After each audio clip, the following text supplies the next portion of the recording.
A woman once came to meditate for 2 weeks at Dhamma. And her second day there, she came to see Ajahn Fuang. Said, I have to go home. He said, why? She said, I'm worried about my husband and my children. How are they going to eat? Who's going to wash their clothes? Who's going to look after the house? He said, tell yourself that you've died.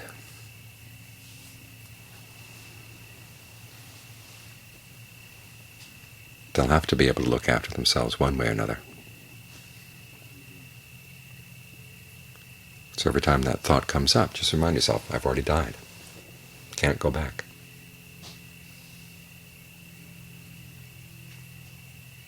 And so she took his instruction and was able to stay for the whole 2 weeks.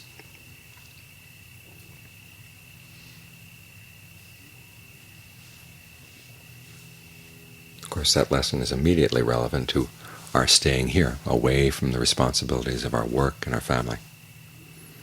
And it's one good way of cutting through all the entanglements that we tend to carry with us.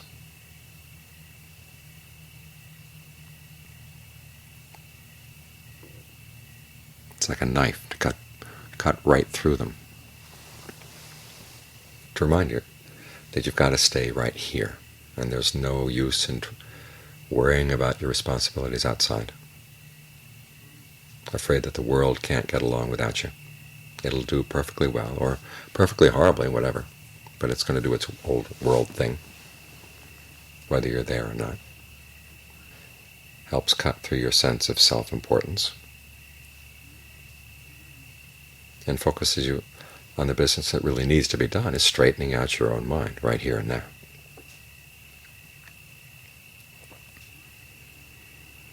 But it's also useful teaching to use when you go back.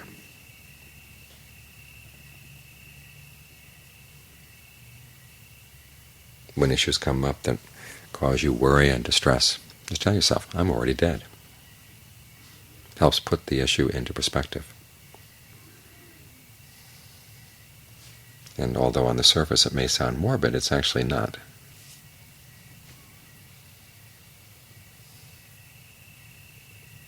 It's actually liberating. I know of someone who was participating in a series of seminars on death and dying. And for one of the seminars, the teacher took him aside beforehand and said, okay, I want you to tell everybody when we go into the room that you're already dead, and act as if you're already dead. Not, of course, not lying there like a corpse on the floor, but having the attitude of someone who has already died and who's able to come back for a brief visit. And he found it liberating.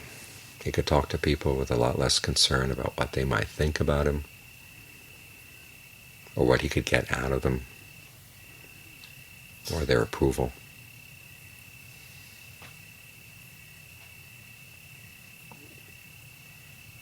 And then the following week when he came back for the next course, he was his old self again, alive.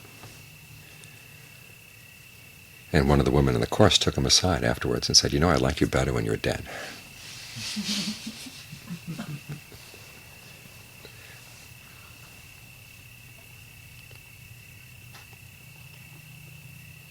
So it's not morbid. It's actually liberating. It's freeing. To be able to look at all your worries and all the concerns of daily life from this perspective. You get a true sense of what's important and what's not.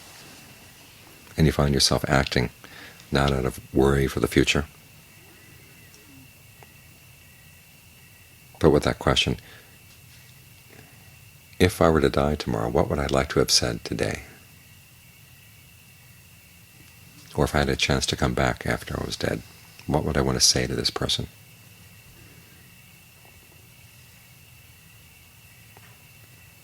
This practice is recommended for people who already have developed a sense of what's skillful and what's not, and desire to do what's skillful. Because there are people in this world who would like to come back and inflict a little revenge if they had the chance. But if you're serious about doing what's skillful, trying to be compassionate, trying to have integrity in your actions, respecting everyone's desire for happiness,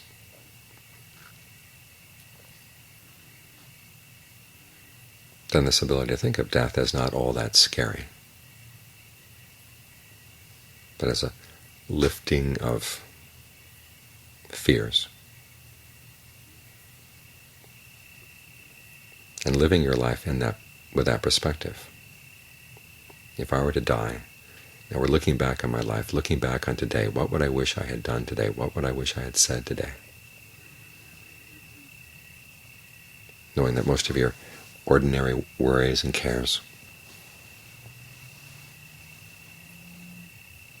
are rendered pretty meaningless by death.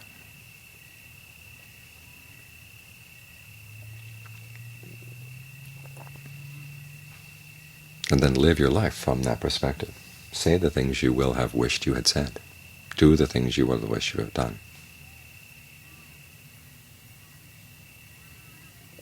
And if you stop and think about this, you see a lot of what you will have wished you had done has to do with training the mind. When you're dealing with other people, you will wish you had said the kind thing, the helpful thing, the appropriate thing. Something that wasn't worried about what you could get out of that person or what you wanted that person to be, but simply expressing your concern, expressing your compassion.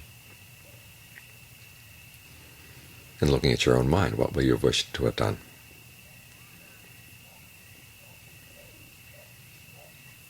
You will have seen that the skills you developed as a meditator, being mindful and being alert, having a sense of restraint, proved to be really useful, and you would have wished you to have done them more.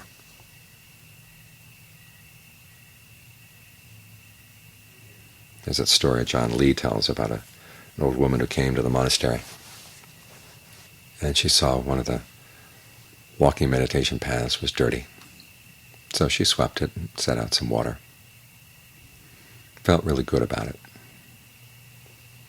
And so it happened on her return home that she had a heart attack and she died. She was reborn as a deva. And asked herself, gee, what did I do to deserve this? And the memory came to her that she had swept that path. So the thought occurred to her, suppose I had done more of that. I'd have an even nicer palace and even nicer setup here. So she went back down and tried to find a meditating monk, and found one out in the forest, and just stood there staring at him to see what she could do for him. Turned out he had psychic powers. He could see her. Chased her away. He said, stop trying to butt in on human beings' merit. You had all that opportunity when you were alive. Stop being so greedy. Let human beings have a chance to make some merit. So she fled back to her palace.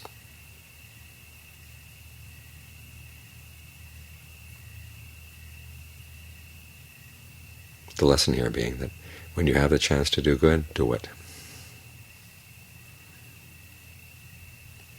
And learn how to see which of your concerns are important, which ones would be rendered meaningless by death.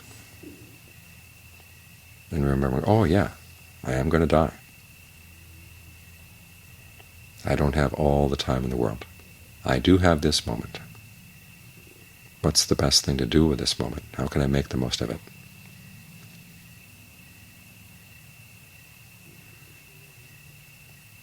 And when you look at each moment from this perspective, you're using what the Buddha called the recollection of death in the right way. It's not meant to be depressing. It's not meant to be discouraging. It's simply meant to get your priorities straight as to what's important and what's not. And it lifts a huge burden off your mind. There's no way you're going to be able to tie down all the loose ends of your life.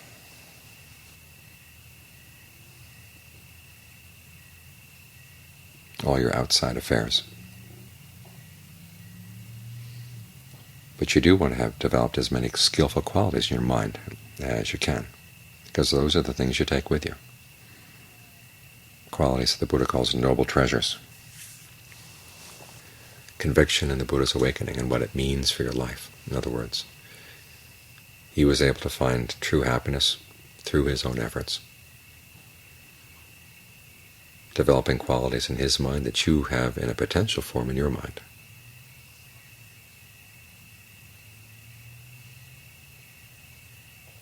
Virtue.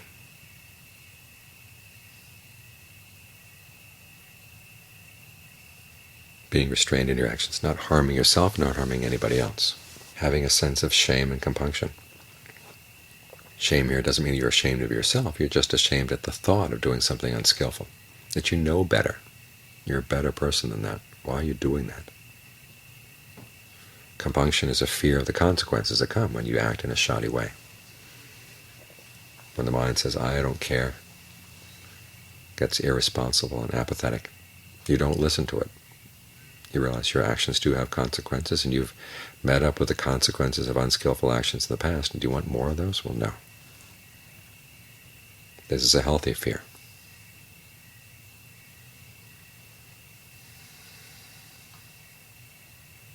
And it's a treasure. If you have shame and compunction, you don't do things that you will regret later. And regret's one of those things that once it digs into the mind, nothing you can do to get it out. No amount of money can make it go away, which is why shame and compunction are treasures. There's learning in the Dhamma, which means not only listening, but also thinking about it, questioning it. When the Buddha taught, he didn't teach us nice-sounding platitudes or didn't offer things for your reflection without being responsible about what he was saying. Everything he said had meaning.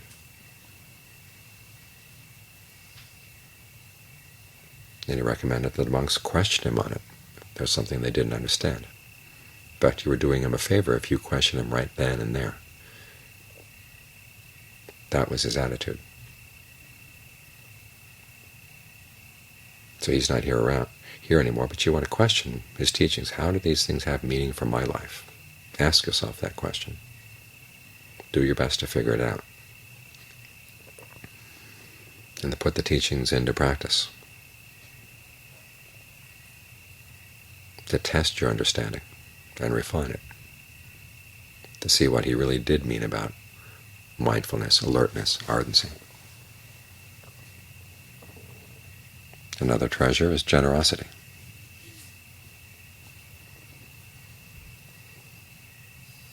You know that someday you're going to have to give up everything you have.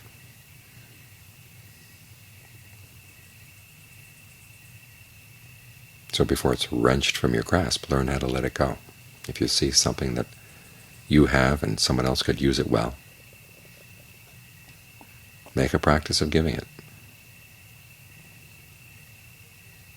The mind gets lighter, it gets more expansive. That sense of spaciousness in the mind, when you're not always worried about losing this or being deprived of that. That sense of space can't be bought. And then there's discernment, the ability to see things arising and passing away in the mind, so that you can understand what's skillful and what's not, what needs to be developed, what needs to be abandoned.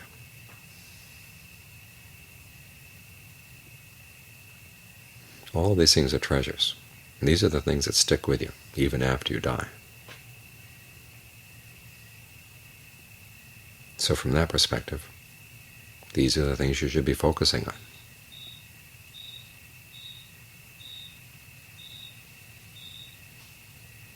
So when you tell yourself that you've already died, it's not to make you depressed, despondent, hopeless. It's just to put everything in a clear light.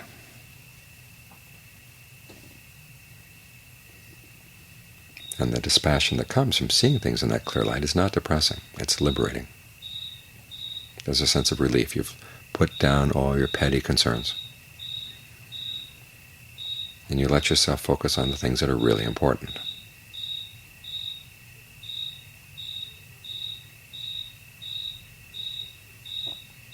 So that while you are alive, you're living your life well.